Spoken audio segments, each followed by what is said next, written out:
Very natural. About ordinations.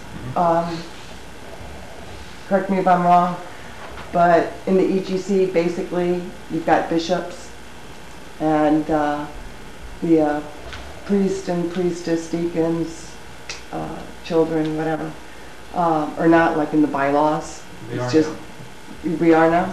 The current version of the bylaws has provisions for priests, priestesses, and deacons. Okay. Okay.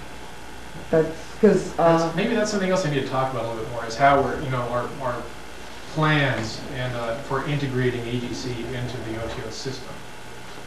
I think everybody's probably pretty much familiar with the big brouhaha that happened when we decided to start with this process, trying to start merging the systems together, which is something that we actually believed was Crowley's intention, was that they should be, an integrated organization, all part of the same complex, where we made a prerequisite for priestess ordination to be not of the East and West, might ordain with the East and West, and for deacons to be at least first degree. Now, I can't really explain in public very well exactly why we chose Knight of the East and West. We did have distinct reasons. I think they were good ones, why we chose that particular level.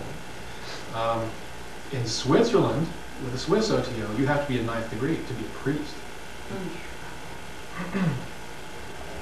For deacon, the reason we chose first degree was because first degree is a real, actual member. Venerable, of course, is welcome guest. First degree is a committed member of the order. So we decided that for someone to be an actual officer of EGC, that they should be an actual member of it. That's why we chose first degree to cut off. And if those of you who get this book will find we have an additional policy that now that we are strongly recommending that deacons also be a 2nd degree.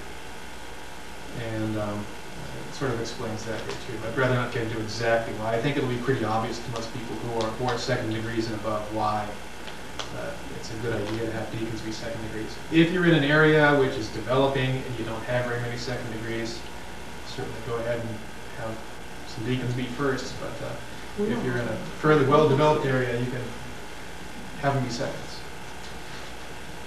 And what was the reason for the priest and priestess ordination at KW? Well, as I said, I really can't get into that in too much detail. It has a lot to do with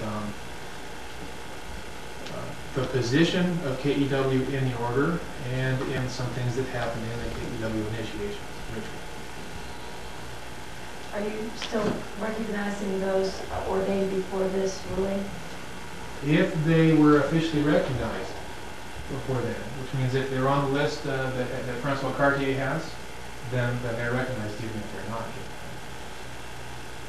But we don't have, we would do the Mass in the Midwest if we had to just have priests and priestesses who are KWs. Right. So What we like to have, and this is something we may not be able to implement fully at this time, but we would like to have one person who's a KEW serve as one of the officers for a regular public Mass. we don't even have that. Or You've got one in the whole Midwest, so. No, you got more than that. There's more than one. In Indiana, when we say that. Midwest goes still more than Yeah. Well, the group that traditionally gets together here, or whatever, or in Bloomington. Well, actually, Randall's an ordained priest. Right. Yeah, recognized. I don't think he did.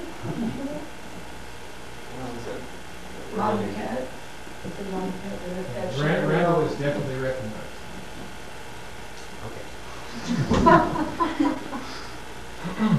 Okay, and I think most groups have at least one person who's on the list.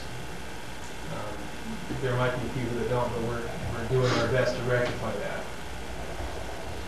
But that's our policy. We like to have, ideally, there should be at least one person. It's best, of course, if everybody, all the officers are duly ordained, but we understand that that's not always possible, so we like to have at least one of them being at least of the requisite degree.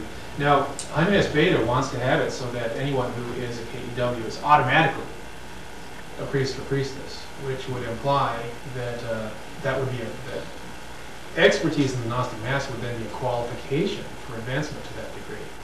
This is something that I'm hasn't really been implemented as a full policy yet. It may end up being that way in the future. Just as a reminder, what is the current policy upon getting your ordinations recognized? Because, for example, almost with the exception of maybe Jack and one other, I don't think there's any ordained officers within our body that have actually gotten Grand Lodge recognition. That was published in the Magical Ink a while back. Yeah. What you do is you write Just a letter write to the EGC secretary, and that issue said the information you need to put in there. You know, name and address, phone number, and who ordained you and when, and then if possible, get that person's signature. Okay, so that's why I brought it up, because the person that did most of our ordinations is unfortunately no longer with us. Rusty. Rusty, right. Okay. But the records exist. Yes, I'm told that she's got the records. Yeah, she does. Okay. You can write to Francois and ask him if you're on the list. You may be on the list already. Rusty turned in a lot of his info. Francois worked closely with Rusty, Yeah. so he has a lot of Rusty's. So actually the best way to go about that then is just sending a list of our people, or the people that are interested in it, and find out if they're on the list before even Right. going on, okay? Yeah. And if they're not on the list, then we can pursue working that out. Sometimes you can get a witness, somebody who was there at the ordination ceremony to sign off that yes, it did really indeed happen.